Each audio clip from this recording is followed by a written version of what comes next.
The Walking Dead, The Ones Who Live, episode 1. I'm just going to say it right off the bat. This was one of my favorite episodes of the whole series. Spin-offs, regular show, any Walking Dead media, this was by far one of my top 3 episodes, at least.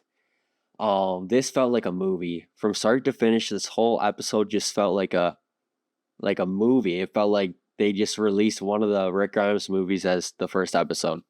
If this show can keep up the same level of quality as this series goes on, it's going to be one of the top shows of the year for sure.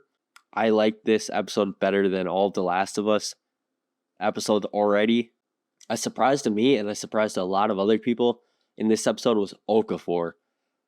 What was that? That he was an amazing character. Going into the show, nobody expected him to, die right away, but nobody expected him to even be a good character. Like, The Walking Dead hasn't done side characters well in a while. I thought Daryl Dixon had some good side characters. Other than that, Dead City, I didn't really mess with any of them, and the show didn't do side characters good for a while.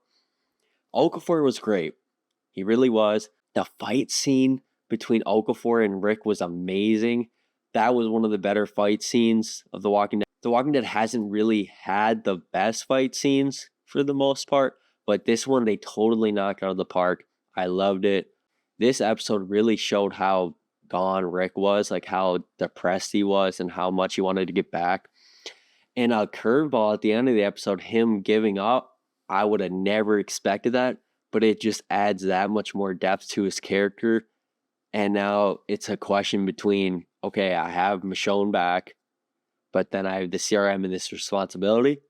So I think as the show goes forward, they're going to do like the hero's burden, I think it's called, where the hero has this new burden or responsibility. And he's got to decide between that and what he wanted to do before. Rick's hand gone. First scene, Rick's hand is gone. I thought they would take his hand off in the first episode.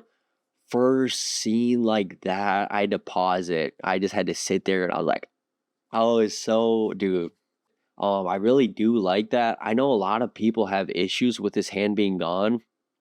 But I think it's good. I think it resembles the comic Rick a lot more, and it's, going more into that story with the comics. And then I also don't think it really has been much of an issue so far. Like, he hasn't affected him. People are saying he's not going to be able to fight, but now he's got 6 years of military training. He's got the knife hand. I mean, come on. Pacing in the show. Okay. A lot of people are saying the pacing was fast. Pacing was fast, yes. I don't think that's a bad thing, though. A lot of people are acting like that's a bad thing. And I'm glad they did a fast pace for this show, or at least the first episode, because Scott Gimple's back, and normally he drags things out, slower pace. But with these new 6-episode seasons, it's boom, boom, boom. There's no filler. Filler was, a lot of people's issue with the main show for so long. There was just so much walking around in the woods and filler.